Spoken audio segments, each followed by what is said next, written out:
మనం చిన్నప్పుడు చూస్తాం శంకర్ అంటే ఒక జెంటిల్మెన్, ఒకే ఒక భారతీయుడు ప్లస్ ఒక అపరిచితుడు. అలాంటి సినిమా సెన్సేషన్ సినిమా ఎందుకు మీ సినిమా ఇట్లా తీస్తున్నారు? ఇంకా మంచి సినిమాలు మంచి కూడా కాకపోతే మన ఇండియన్ టూ మన భారతదేశం కోసం ఐ లవ్ యూ ఇండియా అని చెప్తున్నాను. కాకపోతే సినిమాల స్టోరీ తమిళనాడు ఏం లేదు పోయా.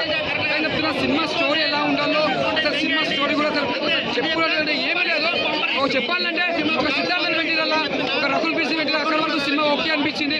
లాస్ట్ పోయిన ఒక క్లైమాక్స్ బాగుంది, ఫైట్ బాగుంది, ఒక 6 ప్యాక్ తీస్తాడు అదొక్కటి బాగుంది. కాకపోతే సినిమాలో మాత్రం స్టోరీలా ఏం లేదు. మరి ఇంత ఇండియన్ టూ అంటే ఒక మళ్ళీ భారతీయుడిలా ఎంత బాగుంటుందో అంత నువ్వు పెట్టుకున్నాం. కానీ మళ్ళీ నువ్వు శంకర్ తీయాలంటే ఒక ఏ రేమంతో పెట్టుకుంటే సినిమా బ్లాక్ బస్టర్ కొడతావు, మంచి కొడుకుంటావు. ఏ రేమంతో మ్యూజిక్ బ్లాక్ బస్టర్ కొడతావు సార్. సినిమా మాత్రం ఎక్కడ అసలు చెప్పుకోవడం ఏం లేదు.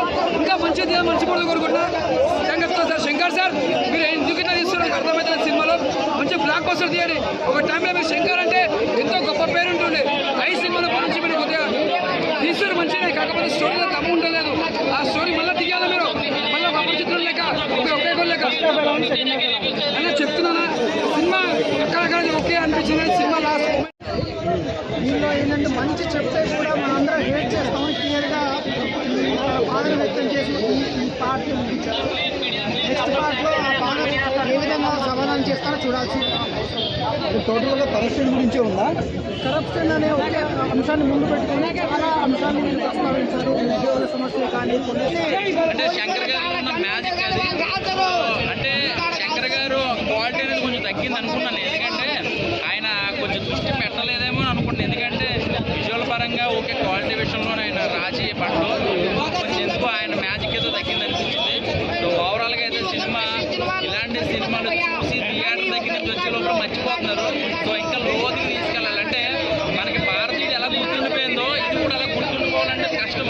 అది ఎవరికైనా ఒకటే అనమాట. సో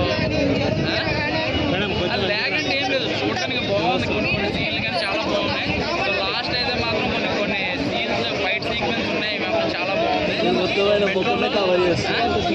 సిద్ధార్థ గారి క్యారెక్టర్ గురించి చెప్పాలంటే నిజంగా బొమ్మరిల్లు సినిమాలో లాస్ట్ క్లైమాక్స్ లో ఎంత అయితే సేమ్ అదే సీన్లు అలాంటి సెంటిమెంట్ సీన్లు బాగా చూసాం అనమాట.